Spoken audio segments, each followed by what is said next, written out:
Ya, mohon maaf pemirsa, maksud kami informasi berikutnya, kami akan menayangkan terkait dengan penanganan kasus dugaan penyekapan terhadap 5 pekerja gudang ekspedisi di kawasan Sunter Tanjung Priok, Jakarta Utara yang menuai sorotan.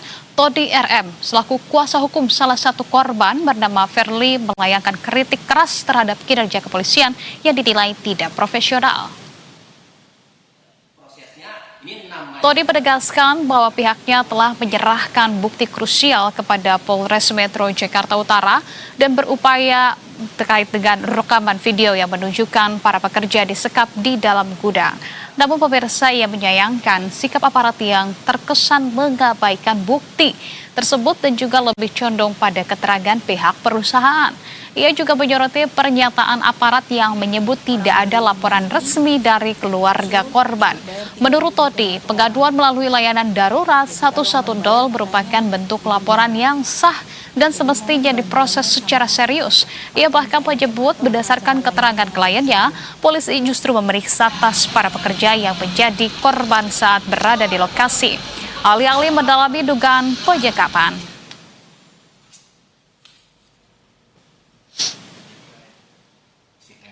Iya. Inilah pernyataannya nih, kedua belah pihak ya tidak saling. Dan pemirsa, untuk membahas lebih jauh terkait dengan kasus penyekapan ini, kita sudah terhubung dengan Todi RM selaku kuasa hukum Verly Rahmat yang merupakan salah satu korban penyekapan. Pak Todi, selamat sore. Selamat sore. Baik, terima kasih sudah meluangkan waktu di Berita Satu Sore. Pak Todi, kami ingin mengetahui betul sebetulnya terkait dengan konstruksi hukumnya saat ini dan juga prosesnya sampai dengan saat ini sudah sejauh apa, Pak Todi? Baik, pertama saya selaku kuasa hukum dari Verly, salah satu korban penyekapan asal Cirebon, menyayangkan pernyataan Kanit Reskrim Polsek Tanjung Priok yang mengatakan bahwa tidak ada penyekapan. Ketika anggota ke sana, ruangannya tidak terkunci. Ini yang sangat saya sayangkan. Berarti polisi yang turun tersebut tidak memahami SOP atau informasi yang penuh tentang adanya dugaan tindak pidana penyekapan. Seharusnya ketika turun, seorang anggota polisi itu menanyakan kepada yang memerintahkan, apa bukti permulaannya nih seseorang disekap. Kalau dia nanya tentu dikirimlah, pasti dikasih tahu video tentang penyekapan di ruangan itu, karena saya sudah mengirim lewat WhatsApp ke Polres Jakarta Utara ya setelah mengadu lewat 110. Nah, ini dia mungkin tanpa dibekali dengan pengetahuan yang cukup mengenai informasi dugaan penyekapan, sehingga ketika datang ke TKP melihat para pekerja sedang di ruangan menandatangani surat pernyataan, dianggapnya tidak ada penyekapan. Ini menurut saya ini polisi yang turun ini bodoh ya, karena tidak menguasai ilmu hukum ya, ilmu penyelidikan. Nah, kedua ya, ini dia tidak lapor resmi katanya keluarga korbannya. Nah, kalau tidak lapor resmi, Kapolri sampai menggaungkan membenahi standar pelayanan respon dari 110 kalau ada pengaduan. Ini sama saja ini menghina Kapolri. Kapolri yang sudah sangat susah meyakinkan masyarakat untuk membenahi pelayanan dengan memudahkan 110, ini dibantah tidak lapor resmi. Jadi saya lapor 110 dianggap tidak resmi. Makanya kalau tidak resmi ya tutup saja. Telepon 110 itu. Nah, saya meminta meskipun ya pengaduan ini secara telepon 110, saya meminta agar kasus ini ditindaklanjuti, cari kebenarannya. Apakah benar ada penggelapan? Apakah benar pelakunya supir? Apakah benar 5 orang yang disekap itu terlibat? Pertama, yang kedua, usut tuntas penyekapannya karena benar-benar disekap, ditaruh di gudang, dikunci dari luar itu ya, sejak jam 8 malam sampai jam 8 pagi tidak dikasih makan. Lihat aja dalam videonya pada lemas itu, tidak berdaya ya. Ini sudah memenuhi unsur pasal 451 KUHP yang baru tentang penyanderaan atau penahanan. Oke. Gitu.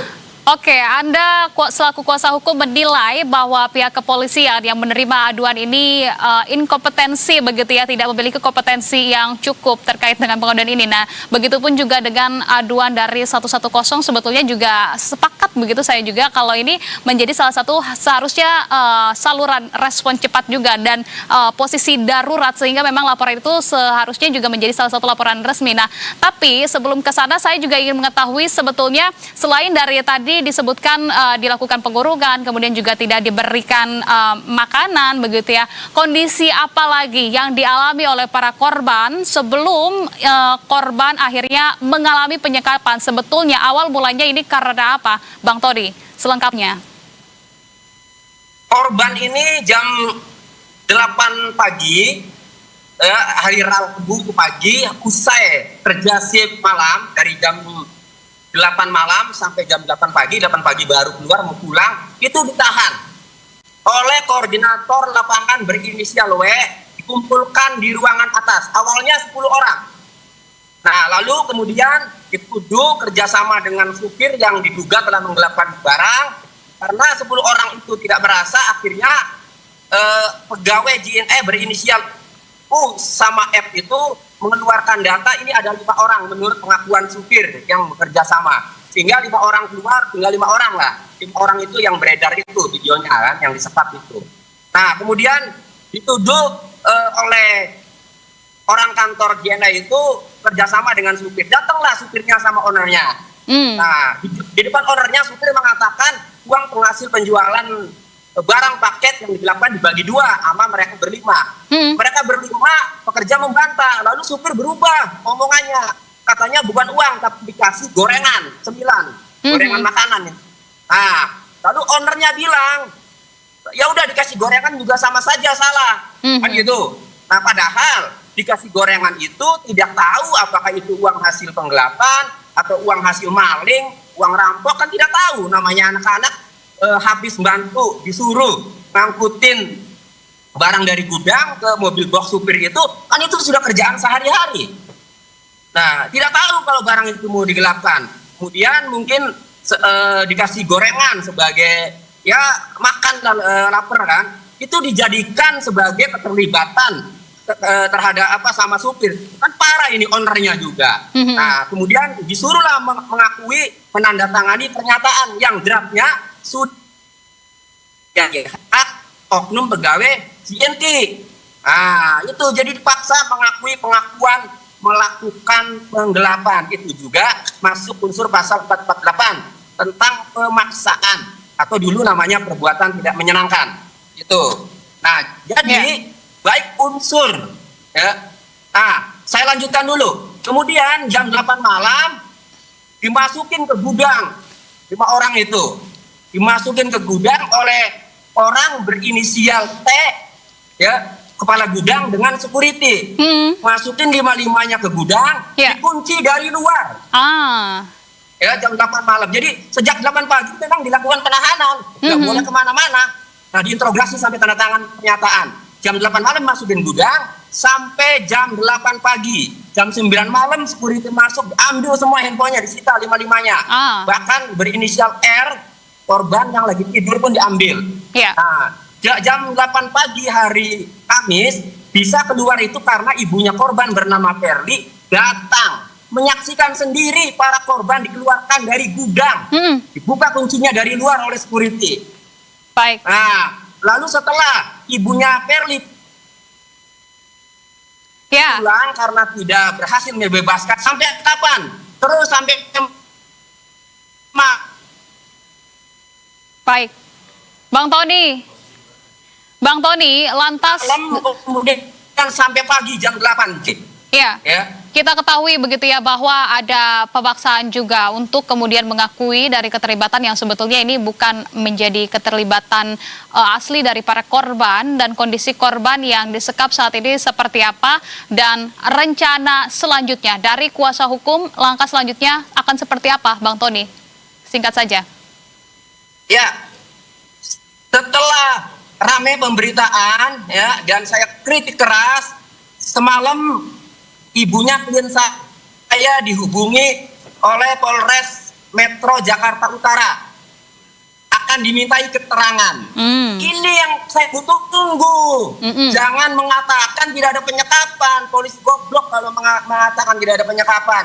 Kalau kejadian dalam video itu terjadi sama Anda anaknya Kanit, terjadi sama Anda anaknya Kasat, terjadi sama Anda anaknya Kapolres, terima enggak?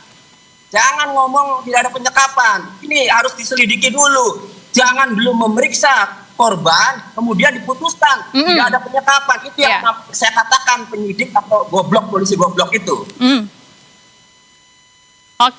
Oke, baik. Langkah selanjutnya adalah memintai keterangan. Ya, kita tunggu panggilan. Nah, setelah itu baru lihat perkembangannya. Baik, tentu kita harapkan bahwa proses hukum yang berjalan dapat lancar begitu ya, dan juga dapat membuahkan hasil yang terang benderang. Terima kasih atas informasi dan juga waktunya yang sudah disampaikan Pak Todi. Selamat sore dan selamat kembali melanjutkan aktivitas